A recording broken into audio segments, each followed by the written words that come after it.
And Brittany, I want to check in. It looks like we have 5 directors on. Can you That is confirm we have a quorum? We do have a quorum present.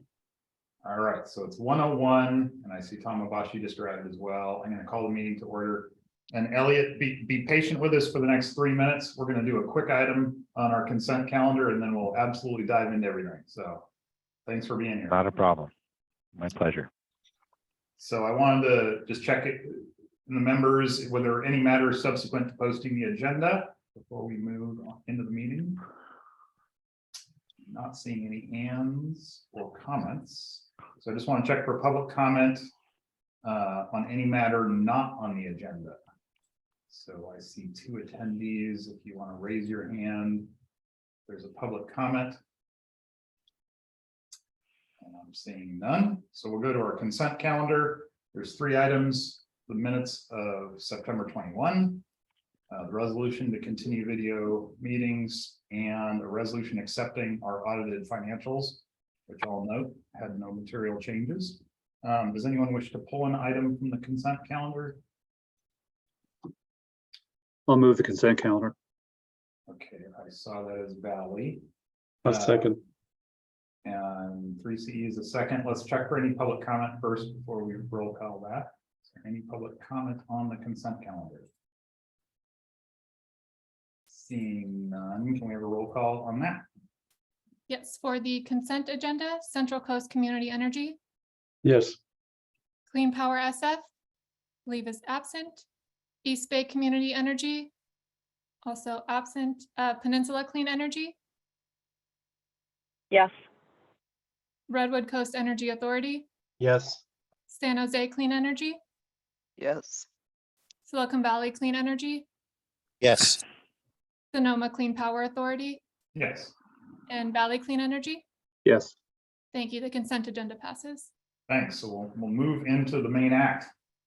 So Elliot Mainzer, thank you for being here, making time for us. I know you're a busy man. I wanted to My pleasure. make sure for anybody who hasn't met Elliot before, the CEO of the California ISO, and he's agreed to spend about a half hour with us today. And I thought for grounding's sake, it might be useful to provide just a little introduction of CC Power for you and clarifying our role in the markets and in regulations and all that, and particularly in relation to CalCCA. And if taking 3-4 minutes to do that kind of helps ground our conversation, does that make sense?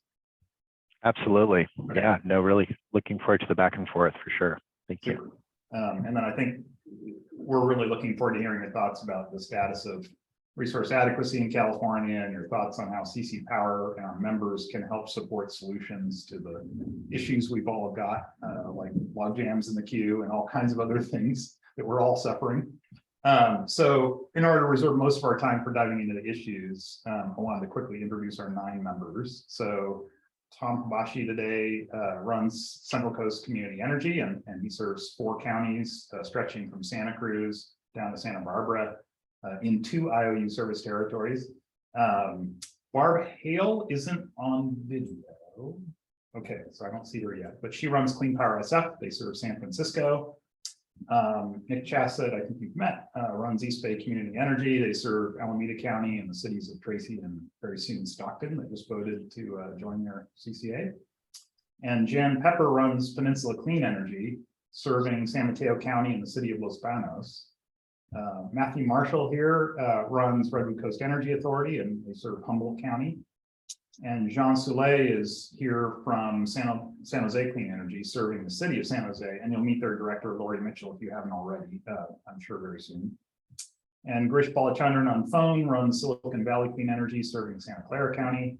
And Mitch Sears is here running Valley Clean Energy, serving Yolo County. And myself, Jeff Cyphers, I run Sonoma Clean Power, serving Sonoma and Mendocino counties. And I think that the nutshell intro, I think, to CC Power is that we're a JPA, and we were formed to enable joint action from procurement of energy and storage and capacity resources to joint administration of services for our members.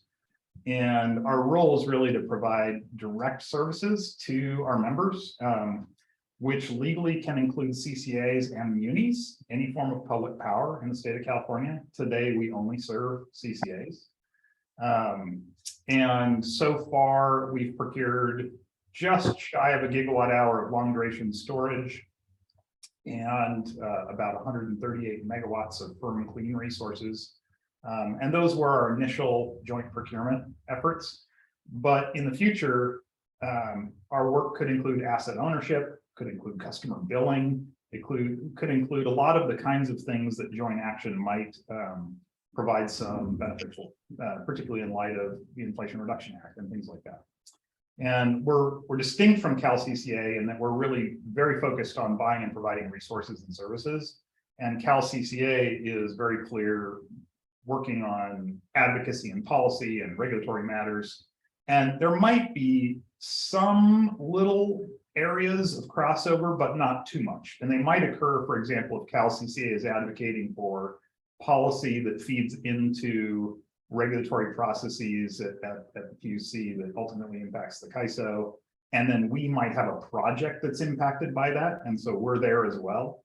But we're not in the habit of working on policy issues generally, unless they're affecting projects specifically.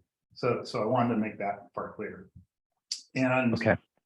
And while we're really new, we've got ambitions that some of which are on today's meeting, like a 3-year strategic plan. Thank you for taking the time to talk to Phyllis. I appreciate that. And an item to pursue full-time staff to scale up our capabilities. So we're young, but ambitious. And I wanted to, for kind of the next section, turn it to you and Tony Braun to have a bit of a kickoff to this conversation for today. And then I'd love to hear everything you want to talk about with the CCAs in California now that we're procuring we're serving about a third of the CAISO load, actually collectively, not just CC Power, but the CCAs in general in California. So we've grown. Okay. Yeah. Tony, do you want to jump in here? Yeah, thanks, Jeff and Elliot. I think Jeff has summed it up that, we're really not, in the forefront. It's CalCCA, and we do have Eric and Lauren on the call today. I see in the attendees who are, striving mightily at the PUC to make sense of rules and navigate the regulatory obligations. We were, the CC Power was really formed in anticipation of a regulatory obligation. It was the procurement orders, which they anticipated and started the process of joint action to procure the long duration storage and firm clean resources even before the regulatory orders were finalized, and therefore got a leg up on things. And I think that gives a little insight into, how the community approaches things. And so while we're not on the forefront of, advocating for slice of day versus whatever else might be coming on RA or other procurement issues, as CC Power, we are maybe on the implementation forefront in that we're, spearheading some of the early procurement to support these things. And so it'd be good to hear from you, I think, on what we can do, what might be the gaps looking forward, what things that are, from the commercial side and from the services side that the CC Power can do at CC Power to serve its members, but also support the greater, grid objectives. Sounds good. Well, thanks, Tony, and thanks, Jeff, and thanks to all of you. And I'm going to sort of treat today's conversation as I guess a little bit of a down payment on further dialogue. I'll be really honest with you all. I'm probably like many of you, really grappling with a lot of these issues. I'm 2 years back into California, and I still find myself sort of vacillating between problem definition and solution definition. And these are tricky issues. And I thought I want to make sure I'm just going to offer a few minutes of comments. I sort of sketched out, I kind of thought about in this conversation, what are the kind of key words and concepts that pop to mind in terms of talking about resource adequacy and transmission planning, and then the role of CCAs and certainly all of our load serving entities in California, making sure that these processes are as effective as possible. Of course, you start with ambition, right? I think it's interesting. I know that you all being very focused, I think in general on clean energy and decarbonization and local control, local decision making. I think state of California, I think in general, seems to be heading in that direction with, with SB 100. I know every conversation I have with the PUC or the Energy Commission or the governor's office is really about climate now, and it's about the urgency and it's about this transition. So I think in many ways,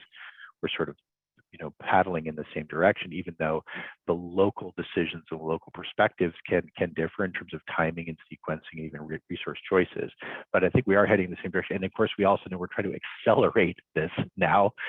We all lived through September together, and we're seeing changes in the signal and the volatility. And it seems like every time I turn around, we're ratcheting up the timetables to get things done. And so the magnitude of the infrastructure challenge facing California and of course other parts of the West is monumental. I think we're just maybe starting to come to grips with how big a challenge it is to get 120 gigawatts of new resources in the ground in the next 20 years. So the other thing, of course, that strikes you in California is just realistically the fragmentation that exists inside the state between, certainly within something that I'm still trying to figure out, is it's within the state agencies, the differentiation of the roles and responsibilities between the Energy Commission and the Public Utilities Commission.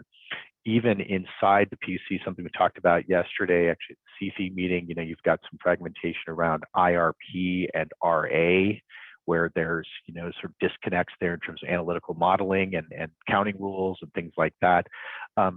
You have then the ISO's tariff and sort of the policeman backstop authority, all these rules.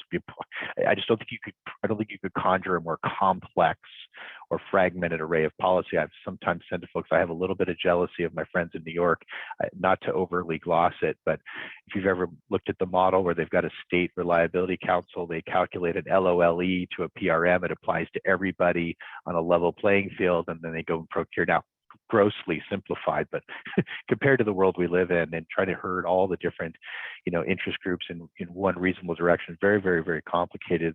And then just obviously, you guys know so many different, load serving entities and so many different local regulatory authorities playing by unique and in different sets of rules. So within that complexity, I'm always trying to figure out how can you work with that, honor local control, honor local decision making, honor the unique desires and characteristics of individual jurisdictions, but where it makes sense, try to aggregate and integrate, and also make sure that there is accountability for all of us. Something I've really noticed in the CCA dialogue and just in the times that I've been getting to know Beth a little bit, some of the others, I think this is something I really have appreciated around the CCAs, and just certainly what you guys are trying to do is that sense of responsibility and accountability as load serving entities, right? I mean, you're making life and death decisions for communities in terms of being able to keep the lights on. It really is a serious deal.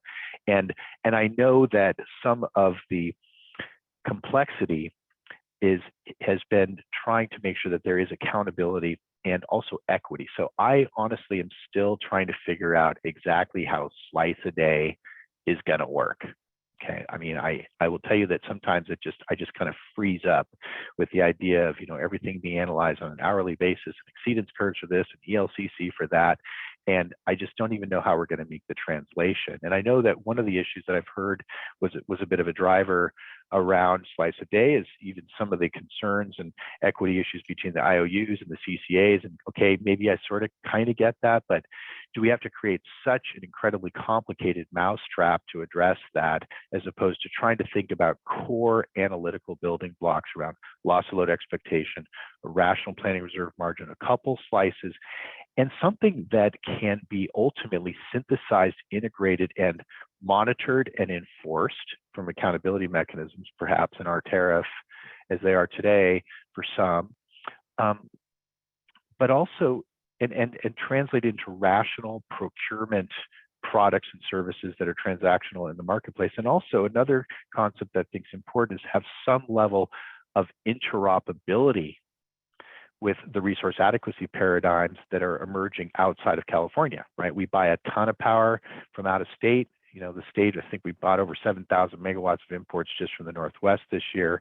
We have the Western Resource Adequacy Program that is developing. we're talking about, we have EIM, we're talking about EDAM, potentially beyond.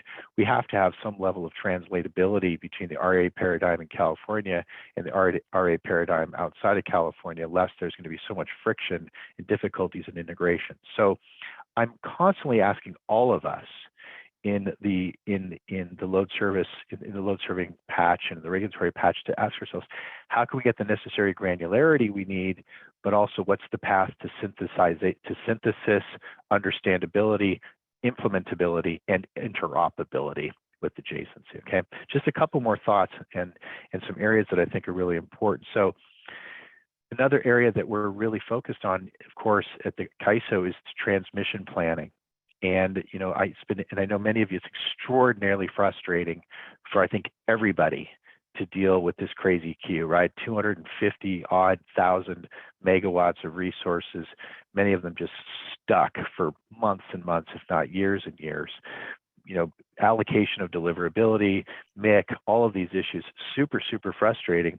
And we've tried to find ways to make some adjustments, but I think as many of you guys know, you start playing around with that property right in the status quo, and everybody likes to talk about reform until it suddenly compromises their rights and their roles and their property rights in the queue.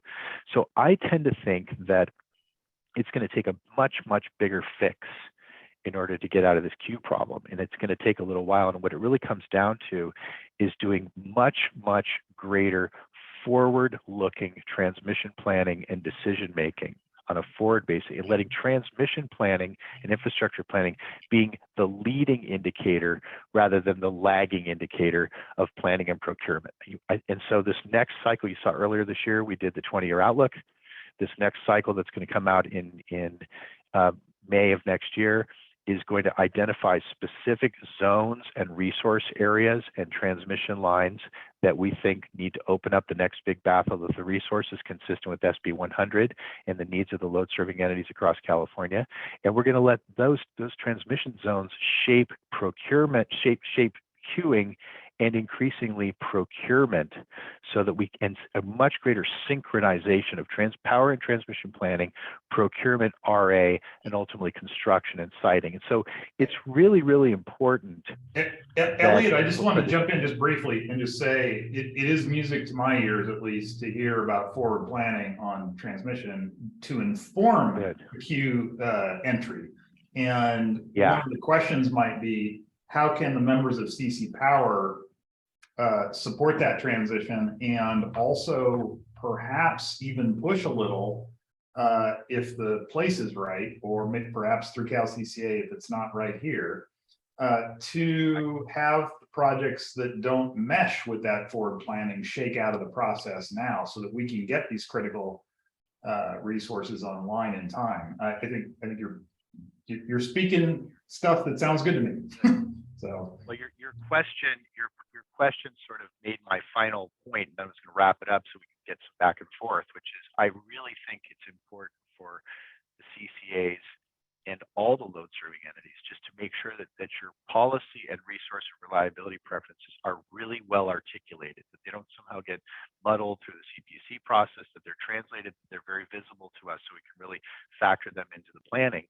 And then to consistently agitate and work with us to make sure that the procurement horizons and timetables really are lined up with the commercial needs of market participants, and ultimately that we're able to better synchronize the procurement timelines and the procurement magnitude with the forward requirements of transmission infrastructure development, right? We really need to bring those pieces together. And I think all of us, all of the local regulatory authorities and all the load serving entities need to work together towards much greater synthesis and integration to make that happen. And as a transmission, I want to make sure that I'm really reflecting your needs as accurately and consistently as possible, including any kind of longer dated resources that you may be looking at in the transmission planning process. So I can come back with transmission proposals that really meet the needs of the state. And then I need us to aggregate and work together to get these infrastructure subscribed and built with policy alignment from top to bottom. So that's kind of where I'm at. I'd love to get your guys' thoughts, and also what else should we be doing better to make it easier for you to interface with us, and what else can we be doing to make sure that our voice and our desire for greater synchronization and coordination really helps move the ball forward. So that's what I wanted to get out there, and I'd love to get some feedback and some ideas on how to advance the ball together. All right, Tom, jump in here. Yeah. Thank you, Elliot. It's a pleasure to see you today and for you to address us. One question that has been nagging me for quite some time now is, how can we do what we need to do when the planning of and the regulation of the resource adequacy seems to be totally disjointed with what's going on the energy side. It seems to me that somehow, some way, we need to have these two work together hand in hand. And right now, it just don't seem to be the case. And I don't know what to do in order to make it go to work the way it should, which is you plan the energy at the same time you're planning for the capacity. What can Yeah, we do well, to, I think to improve this picture? That's what I'm asking. Well, I guess we are making a concerted effort with both the Energy Commission and the Public Utilities Commission to really start explicitly lining up the orders of operations around load forecasting, IRP, procurement, transmission planning. We're updating the MOU that has governed the relationships between the state agencies and the ISO since back to like 2010. I think it was done under Mike Peavy years ago. We've actually brought the CEC into that. So that's one way we're working on the synchronization. The question I kind of have back to you is, we want to make sure that the interests of CC Power and more broadly the CCAs are really well represented through those processes, right? And is the IRP sufficiently capturing your needs, or does there need to be some other mechanism to get that into the mix? How do we make sure that we have the highest fidelity information about the needs of the student? And I don't have the perfect answer. I'd look to you guys to tell me what's working and where we might need to, if we need to create a better window into that, or there's something in the PUC side, some other mechanism just to make sure that we're really capturing that. Because I think the commitment, and I can tell you, many of you sat through meetings during the September event and had a chance to listen to Governor Newsom and how frustrated he is with the regulatory coordination. So we're trying to hit it while the crisis is a terrible thing to waste. Is a good moment to try to tidy up some of this stuff. So if you can define a better portal in, love to hear what that looks like. And I want to go to Girish, but one quick comment is, if you ever needed to reach every single CCA in California in 5 minutes, call Beth. She's the actual gateway to every single one of us. CC Power, Yeah. we're going to be buying the resources, but that's not a 5 minute kind of thing. So I want to go to Girish next. Okay. Hey, Elliot, thank you very much. A lot of what you said, completely agree with. We've talked about these things on aligning interests. I like what you said about transmission, driving, procurement. But, and I think there's a bit of a longer conversation. My question for you is almost like, what sacred cows do we have to kill to get this moving? Because the conversation and what you've talked about, we've had different versions of this. Yeah. But things like, say, capacity markets, apparently we can't talk about that. Regionalization, we can't talk about that. So we are now designing a Rube Goldberg system, 24-hour slide system, while circling the drain, all of us. So something has to change. So you mentioned that, but what are your thoughts on that? And well, I think look, in the context of the planning side, look, the capacity markets, definitely third rail. Regionalization, I don't know, maybe coming a little bit off the third rail. At least I'm hearing people mention the word in a sentence more frequently. But in this area, I think that California in general by policy has been anti-transmission for a long time. And I think that has limited the scope of procurement. You get this short-term RA, limited lead time, kind of, what's the next 24 months look like? You've had the Public Advocate's Office at the CPUC fighting transmission construction tooth and nail. and you have not had alignment across the state of the importance of infrastructure. So it's critical that our transmission planners get the very, very best information around the policy preferences and the resource preferences of the state modeled as accurately as possible. And we're starting to do that better. I mean, the outlook's not perfect, but it's a pretty good start. And the CEC gave us a good starting point scenario. But now, as we get into the reality of the 2022, 2023 process, the 2024, 2025, we need even better fidelity.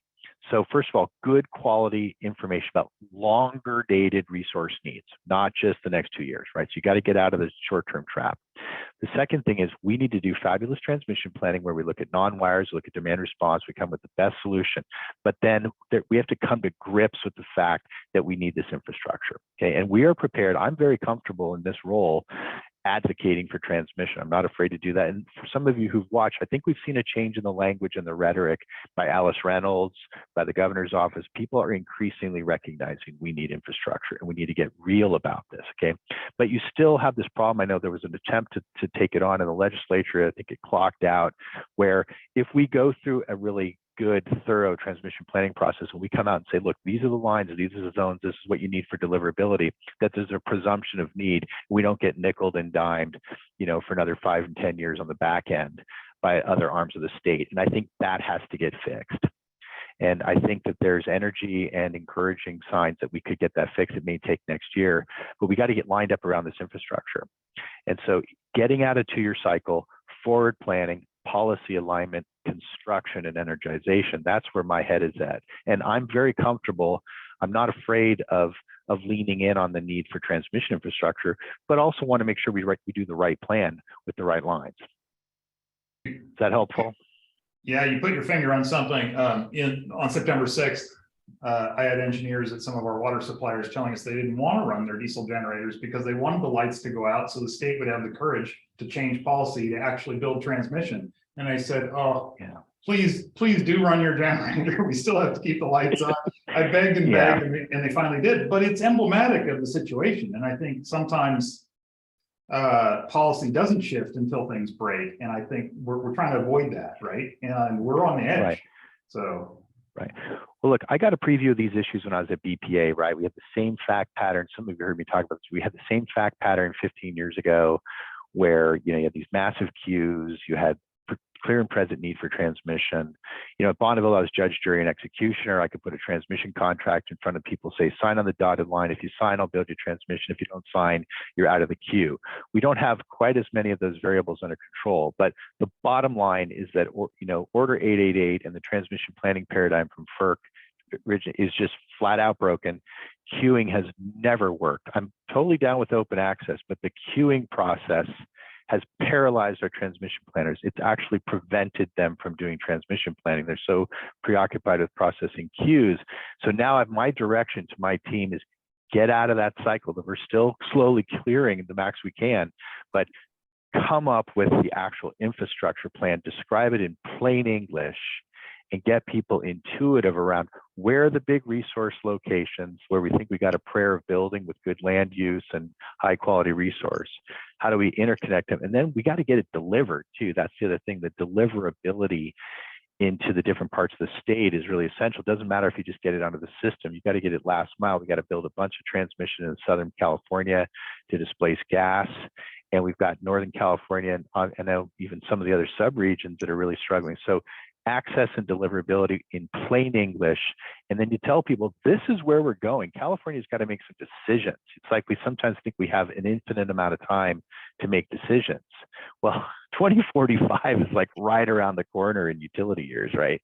So I'm a big fan of making some calls and getting going. So we've got just a few more minutes of your time. You got anything else for us, or should I take another question from our team? I'd love to take the questions, please. And also any other feedback or advice or suggestions, what can we do better to help you guys succeed? You know. All right, I see Matthew, go ahead. I'm just going to take 30 seconds because I would be remiss if I didn't say we need some transmission lines to get offshore wind from here to where all the people in California are. So, you know, everything you're saying sounds like, you know, the way to move that forward, because, you know, like you said, the time is now, you know, because we can't wait 10 years to start working on that. No, thank you. And the plan that'll be coming out, you know, next year, we're going to start taking a hard look at that. I just actually approved yesterday a new full-time employee as a full-time offshore wind planner, because you saw with the BOM, auctions announced yesterday, this is going to heat up real quick, and we got to have answers to those questions. Good. Any Yeah. last questions? Well, Okay. All right. Jeff, I hope you Back to found this you. helpful. Tony, thanks for your help. Tony's a incredible, collaborator with me, always steering me and helping me, disabusing me of various fictions. But Jeff, to you and the whole group, I appreciate the opportunity. Let's do it again. Keep me, anything I can do to support you guys, and let's keep the dialogue going. I appreciate the relationship you guys represent. A lot of important innovation and resource. And of course, Beth does a fabulous job representing you all on the policy side, and we'll keep that going. But look forward to additional opportunities. If you have better ideas, bring them on. We'll try to act on them. Have you restarted live meetings at CAISO in Folsom? We're doing, micro. It's fun. It's Good. nice, actually. The parking lot today is fuller than I've seen it in 2 years. It's kind of nice. And so, we have done some live meetings. If you guys want to gather here one day and spend some time together, I'm always also happy to travel. Let's try to do some in face, and All right. hopefully maybe we'll see a few of you at the stakeholder symposium. Yeah. Let's plan. Thank you so much, Elliot. Appreciate it. Thank you. All the best to you. Cheers. All right. Thanks again, Tony, for extending the invite.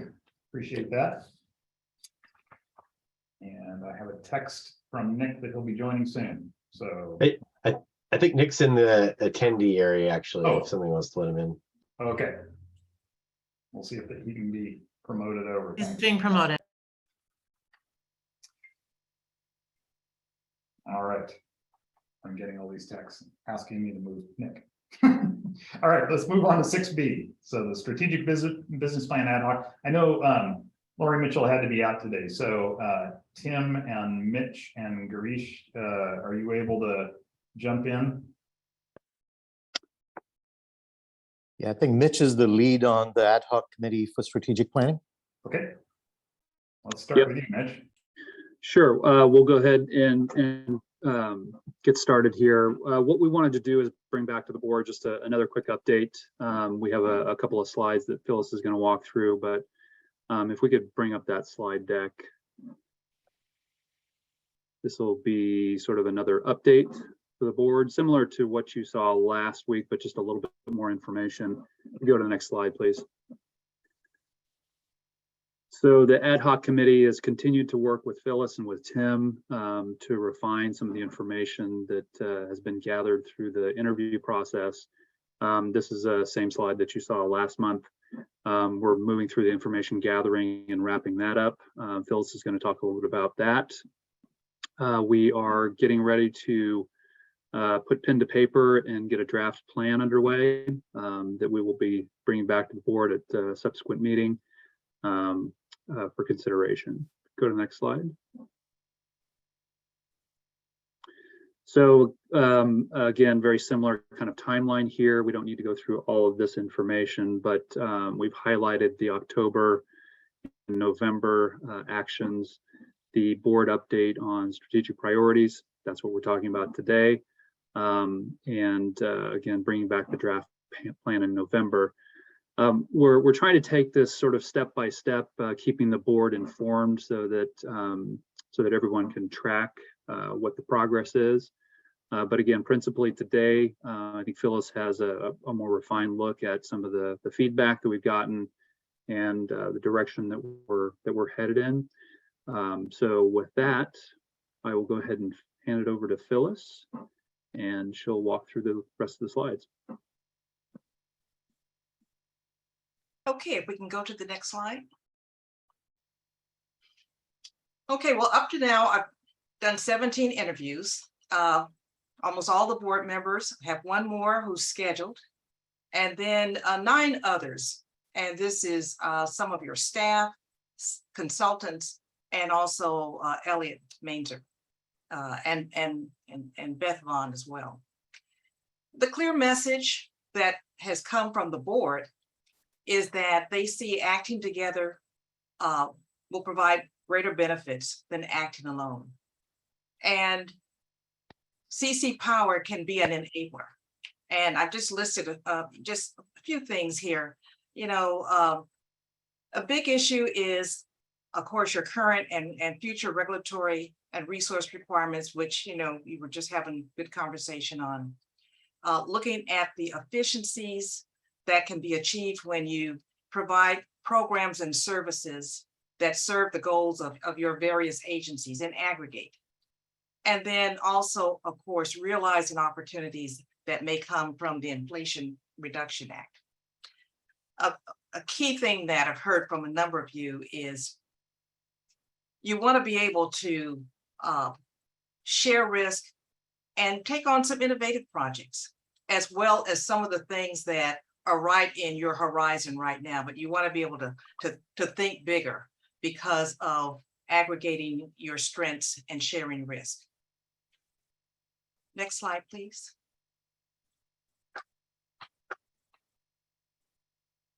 The members are supportive of hiring a permanent GM, which I think you've already, you're getting underway with that. And, you know, most strategic plans talk about what are the priorities. So here I've listed some things that I've heard from you in terms of priorities. And these messages are, first of all, implementing the current agreements is really critical to establishing the credibility of CC Power going forward and showing that you can work together effectively. So that's something that I think everyone that I've interviewed has brought up. Of course, pursuing opportunities presented by the Inflation Reduction Act. There's also a desire for some flexibility and options. I mean, some members are more interested in services than projects. So coming up with a way to give people the opportunity to pursue what is most important to their agency. And then last but not least, and this is probably going to be more of a first year emphasis, is governance. Many of you have said that you want to see the details of governance to give you what you need to be more engaged and to bring forth your ideas and implement through CC Power. Next slide. So when you think of what can you do if you're working together, I thought I would list just a few examples. These are things that a lot of agencies are doing, particularly jointly. So for instance, electric vehicle charging sites. If you were to come up with a vendor and a model that you could replicate throughout your service territories and have charging platforms. Some of you may already be going in that direction, but it's something that you could, it's an example of what you could do all through your CC Power membership. Direct installation programs so that your customers, both residential and commercial, can implement energy efficiency programs and electrification programs that they're interested in. On the service side, many of you are already getting services and scheduling, billing, rebate processing. You could aggregate that, get one, maybe two vendors if you like, but they could give you some economic pricing. So, you know, I think that's kind of a sense of the kind of direction that you can go in if that's where your membership wants to lead with. Next slide. So again, as I said, members have said that they want some options. And, you know, this is just a short example of what's out there with other joint action agencies. In some cases, all members invest in a project, program, or service. They might also decide to have CC Power investigate the feasibility of and solicit proposals that will allow members, some members to participate. Others might say, that one's not for me, I'll go with something else. But CC Power becomes the entity that vets the ideas, and also collectively, I think you can attract more vendors and more attractive pricing when they see the market that you collectively represent. And then, of course, some members are going to continue to do their own deals. So I think that's to be expected in this kind of a joint action effort. Next slide. Phyllis, just one quick clarifying question on that. Mhm. I saw those options as being things that would all be pursued. So in other words, some deals, every member, some deals, just a few, always retaining the right to do. Were there members who advocated that any one of those should be the route for CC Power action? I think all members are looking at projects that can come out of the IRA. Uh-huh. So, I mean, that may be where you can get the most aggregation. But they also, I think almost every member brought up the fact that they're all doing scheduling, okay? And they're all getting a customer interaction, working through whatever IOU you're having to deal with. Okay, thanks. So Yeah. aggregating that. In fact, many of you mentioned the same provider, okay, of the billing interface that you're doing. And so being able to sit down and negotiate collectively, I think is something that should be, higher up on the agenda than some other things. Okay. So as was mentioned, the next step is a draft plan. So I think to be able to bring back a plan that really captures what you want, I would appreciate either here or at some other point feedback in terms of these priorities. If these are not the priorities that you want to pursue, it would be good to know that now, okay? I think with a 3-year plan, the way I've kind of thought about it, first year, you're going to get the house in order. You're going to deal with governance. You're going to get your permanent GM, and you're going to have a list of the priorities for that individual to focus on. Second year, you really need to be thinking about how are you going to understand what you can do with maybe things that you're already into, as well as getting a handle on the IRA opportunities and starting to pursue those. Third year, you ought to be positioned to, as what one person said when I interviewed them, to dream big and do the things that you think are going to really move you past what you're already doing individually. So, that's kind of what I have for this meeting. And as I said, feedback either now or at some other point would be very helpful. Thank you. So let's see if people have some on-the-spot feedback. Again, remembering you can also send feedback to Phyllis, or does that go through Tim to you, Phyllis? Well, Tim, Tim can give me the list, but I'd be more than happy to have additional conversations with you. Super. Any on-the-spot input? Tom, go ahead. I think there are a couple of things that probably will help make this agency as successful as I certainly would like it to be. One is looking at services that are vanilla services that we all need to have, not ones that we like to do that gets us very close to our customers, but ones such as scheduling and dispatching. That's a very vanilla service. Nobody on our customer list know what that is to begin with. And I think instead of all of us using different folks and paying them whatever we pay them, there may be a service that we can do together. To probably a lesser extent, the data management, given how hard of a grip now Calpine has on it. But that's another service that we all can collectively agree that if we do it together, that would be helpful.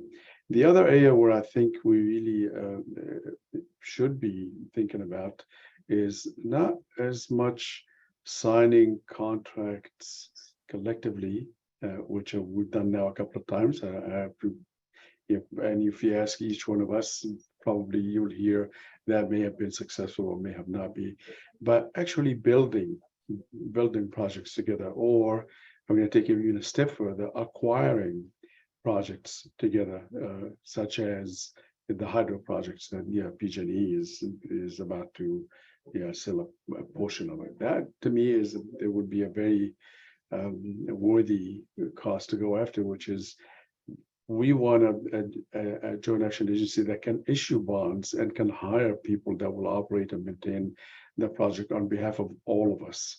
And I think CC Power should position itself to be that one.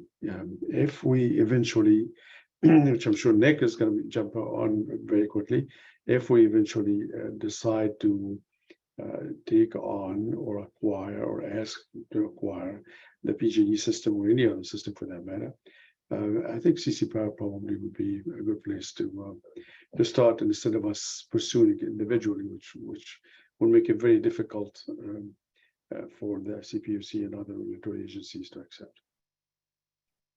That's my decision. Thank you. Other input right here? Nick? Yeah, I think the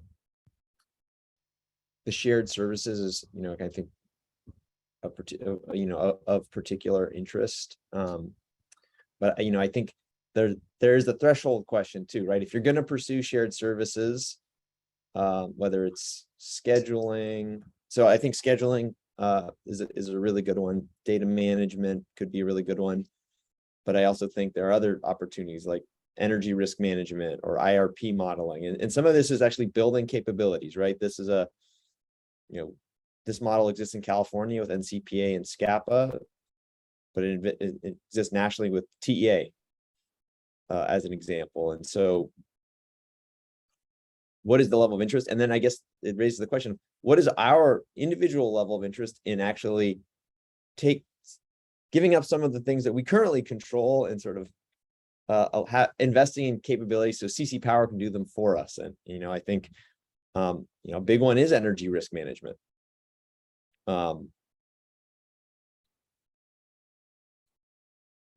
Good, thank you.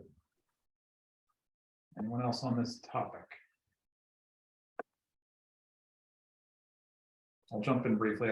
I think, Phyllis, what you summarized that you've heard matches my desire, and I think the way I frame it is, I think beginning with a full-time GM and the people that person needs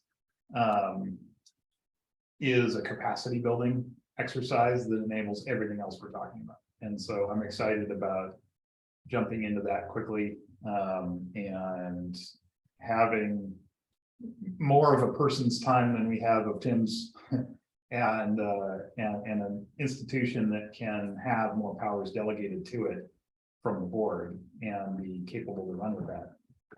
So I think I don't necessarily see that as entirely sequential, but I think the capacity is the critical first step for me. So, and that will come up again in the later items.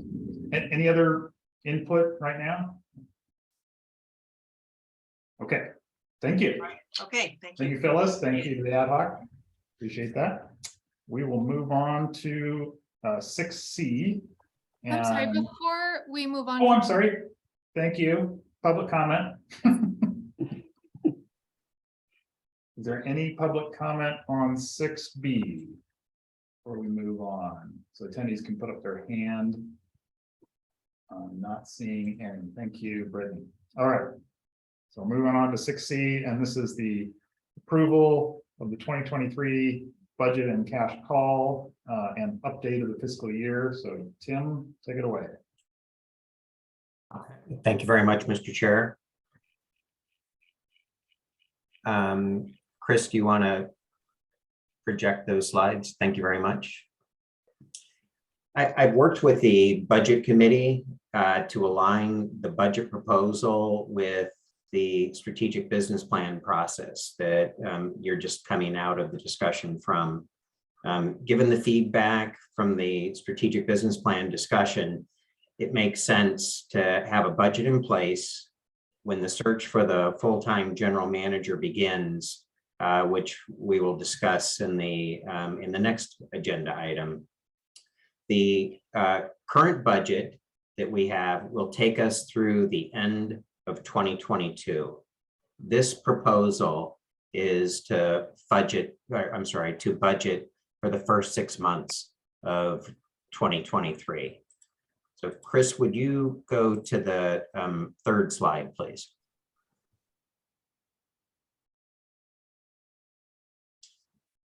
The proposed budget supports the objectives and priorities that are being set in our initial discussions of the strategic business plan, as well as activities that are already underway. Several examples of those are today we participated in the continuing dialogue we have with the Cal ISO on RA reforms, the overheated interconnection queues. Those discussions are going to continue. They're going to involve our members, and they'll certainly involve the partner or our partner Cal CCA. As early as next month, in this it goes to the idea of building the capacity of CC Power. We'll be discussing opportunities intended to ensure the successful completion of the firm clean resource and long duration storage projects. The accompanying changes that we'll be discussing are going to be that are going to alter some of our future operations and the associated costs. So, but I think that as we've just discussed, the principal reason for coming forward with the budget action is to put in place the funding that's necessary in order to be able to support the full-time staff. Let's go to the next slide, Chris. This is a little bit busy. I apologize. Let me take some time to walk you through this, and hopefully it'll clear up any questions that you may currently have. The proposed budget is the column highlighted with the gold near the top. It's the second column from the right, labeled January to June, and the total budget is $555,102. The columns to the left and right of that are for information purposes only. I'll come back to those later in this discussion. The budget categories are on the left column. The $272,602 general budget costs are allocated to all of the members on an equal share basis. The project budget costs, the $282,500 in that middle column, are allocated on a proportionate share basis to each of the participants of the projects. The primary change that we've made in this budget from previous budgets that you've considered is it funds full-time general manager and a staff person, which I've labeled the operations manager.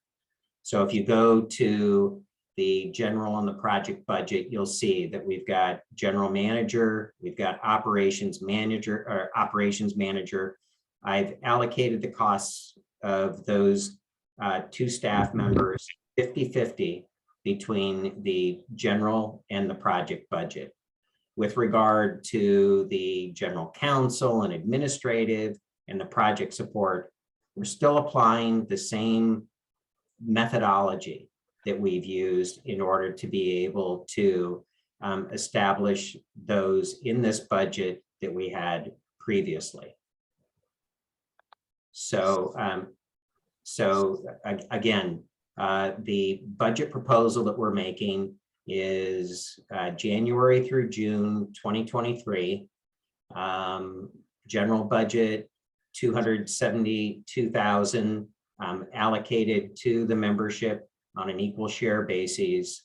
on the project budget, 282,500 allocated to your CCA based on the level of participation that you're making to each of the projects that we've entered into. The 2022 column, again, just for information purposes, this is the 12-month budget that we're currently under. So for comparison purposes, you can see how 2022 lines up with the proposed budget that we're making. The column 2023 to 2024 fiscal year is my projection for what it is that you should anticipate or reasonably for the next general manager to propose that would be in effect from July 1, 2023 through June 2024.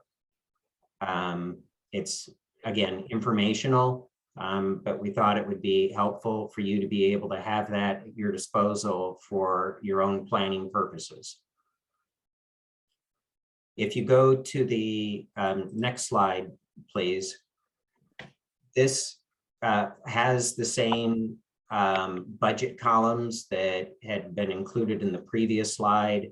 The January through June 2023 proposal is the allocation of the budget costs, applying the methodology that I described in the last slide for the allocation of the $552,102 amongst the membership of CC Power. I'll give you a moment to digest that.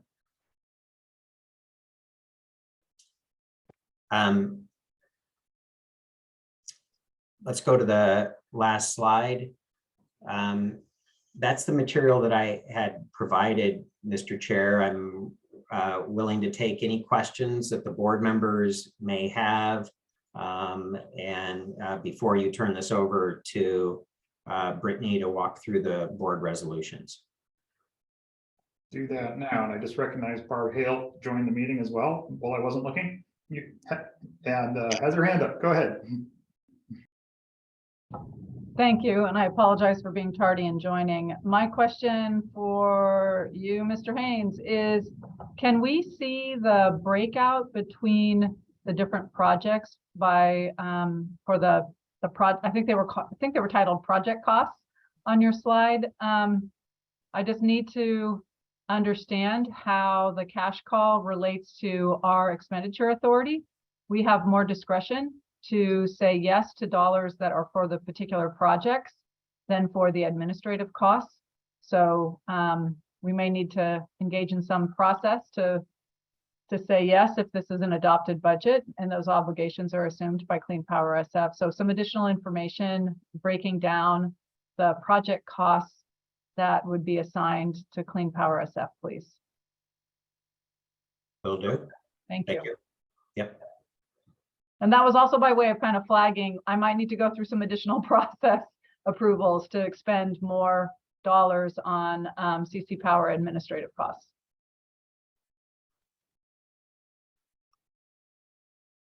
Tom, go ahead. I think I understand the split 50-50 for the general manager between projects and admin. But I think for the operational manager, maybe it should be tilted a little bit more towards projects, operation. So if not for this year, at least in future years. I think that's good feedback, Tom. I had come up with the allocation based on my own allocation of time, and so simply was replicating what it is that I'd seen for myself and applied it here.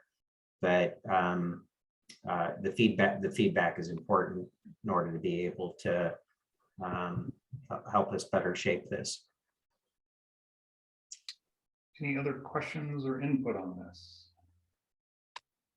Matthew. I'll just say, one of the things that's made it very possible for us to participate in Cal CCA as a small CCA is, having some scaling factors for cost, so that smaller CCAs aren't necessarily paying the same as large CCAs.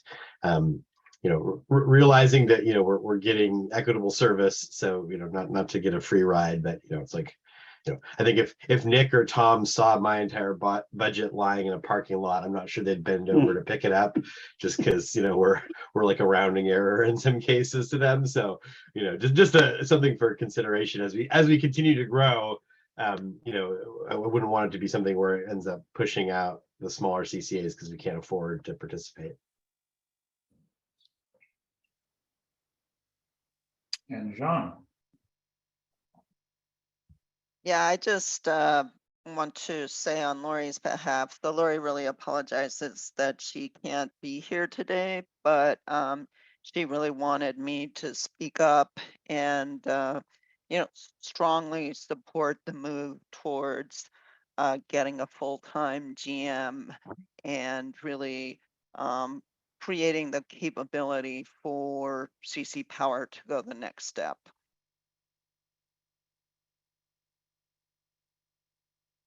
Not seeing another hand, so I'll give my 2 cents. I think my view of this budget is it's in some ways an interim situation. I'm fully confident that a new GM will come back whenever they're hired and say they want to change some things. So I do view this as an interim step. And Matthew, I think your point's well taken. And Barb, I think as a point of note, perhaps even in the minutes, we could ask the breakdowns between project expenses and admin can be included in future budget reports, just for anybody who needs that information. I think that's useful. Does anyone want to make a motion on this as it is, or a proposed modification? Are we ready to go there? Girish? Yeah, I'm happy to make a motion, and if anyone wants to propose friendly amendments, I'd be happy to consider that too. But at this point, I'm happy to make the motion as recommended. I will second it with a request to add the breakdown that Barbara asked for. Yep, that's good. Amend my motion. So And go ahead, Barb. may I ask to follow up on Tom's earlier statement about the breakdown between what's considered a general expense and what's considered a project expense? That sounded, Tim's answer sounded like, it was a reasonable approach, but maybe going back to what Jean was saying, the need I'm seeing for the operations manager is really to do the kind of work that some of our own CCA staff have been doing on the projects, not sort of on the general stuff. That's where I see the added value. So maybe instead of a 50-50 split, maybe a 75-25, something like that. I don't know if that makes it. I think in reality, how we split this isn't going to influence how the hours are spent, right? So if we're mistaken, I guess it doesn't really matter. So maybe we don't need to modify it here, but just as an expression of expectation of the workload shift going from our staff to the operations manager. Expressing the budget would be something more like a 75-25, I would think. I would say, as far as a motion amendment, maybe just take it as information that we wrap into the minutes as direction, because frankly, it's going to take us several months to hire the general manager, and then maybe a couple of months to hire the operations manager. So literally by the time that person comes on board, and like what Jeff said, you'll fully expect the general manager to be talking to all of us in great detail and probably proposing for that first July through June budget an updated cost allocation or budget allocation. So this would be kind of, advice to the general manager, say, consider this. This is what we used when we adopted. So when are we expecting the cash call? I think that we've got time before the cash call is issued. Director Hall, we're in good shape for the balance of this year. And so it would seem to me as though hold off on issuing the cash call for a couple of months, issue sometime closer to 2022 than where we are right now. At that point, we'll have a good feel for where we stand with cash on hand. And I think a better feel for where it is that, allocating time and resources within this budget would be applicable. Okay. Any more questions on the motion before we turn to public comment? Okay, let's check for public comment. I see Rob Shaw is our public. All right, so unless Rob has a comment, we'll bring it back. I don't see his hand up. So let's see, let's call that motion.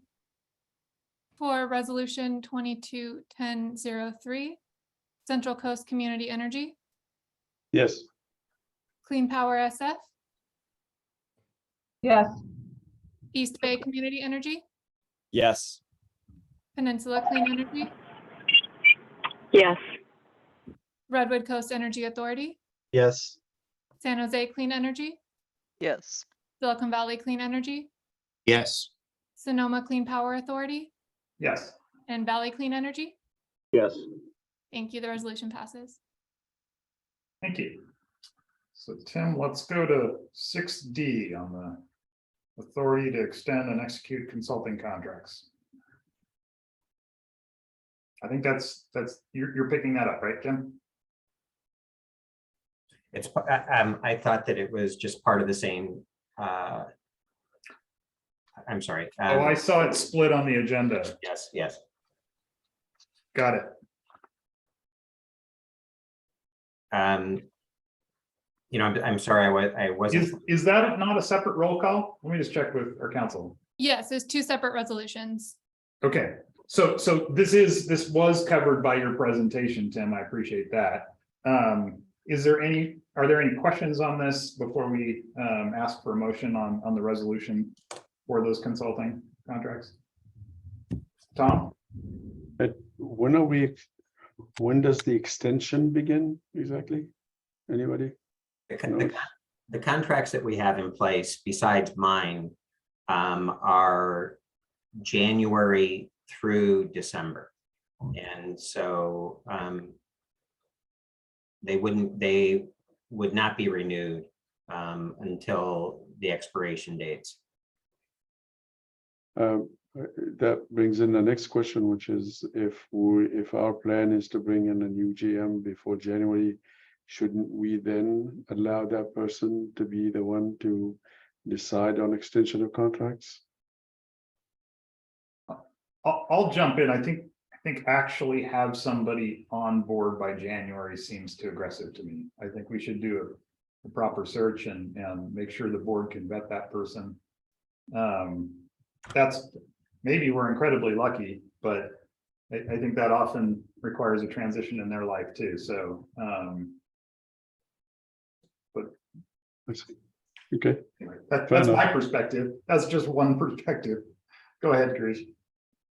So I think the contracts that Tim is talking about are like with Gridwell Consulting, Keys and Fox, things that already kind of approved the budget for, and we kind of know what they may be working on, Braun and Blazing, things like that. I just have a request of the general manager. This doesn't have to change the motion, but when this delegate, if it's approved, when the general manager exercises his or her authority to inform the board at the next meeting as to how this delegation of authority was utilized. Thank you. Any other input on this? All right, I'll look for a motion on resolution 22-1004. Do I have a motion?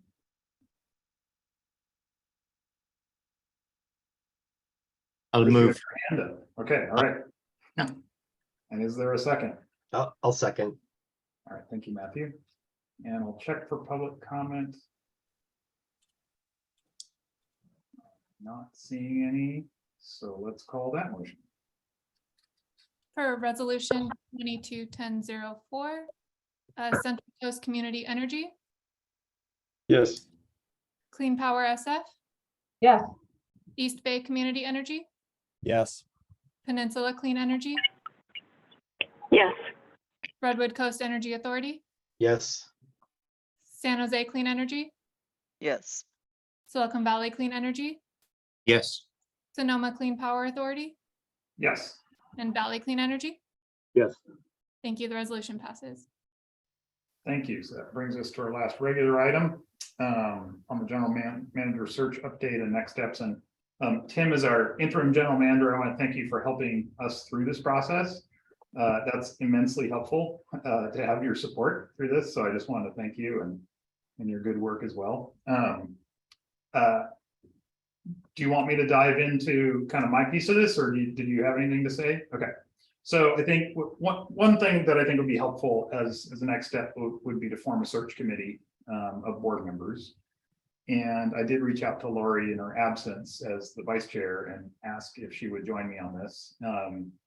And she agreed. And I also reached out to Nick because Nick, I think you're bringing an important perspective about services that's distinct from kind of the origin of CC Power as procurement. And so I am nominating, or I guess Brittany, to be correct, I'm asking Lori and Nick to serve with me on a search committee. And as far as process, I think the next steps would be that we should meet and go over the job description that we have. Thank you, Tim, for getting us your updated version, and work on that, work on determining whether or not using a recruiter would be beneficial, and if so, who and what would that cost? If there was that path chosen, we would obviously come back to a meeting and ask for that budget and begin the process. And then I think as far as how to actually finalize the process, I think a short list of candidates should be considered, and ultimately the sort of top 2 or top 3 candidates interviewed by the board in closed session, perhaps. I think that's been a process that I've used in the past. If the board's amenable to that, I think more than 3 is not usually respected.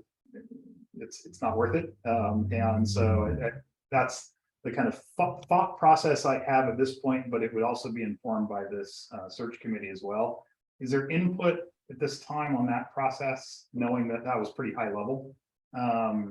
And obviously in the November meeting, we would have a lot more detail to share. And if it was closed session material, although I don't think it would be in that meeting, we could ask for that closed session. So any input on that process?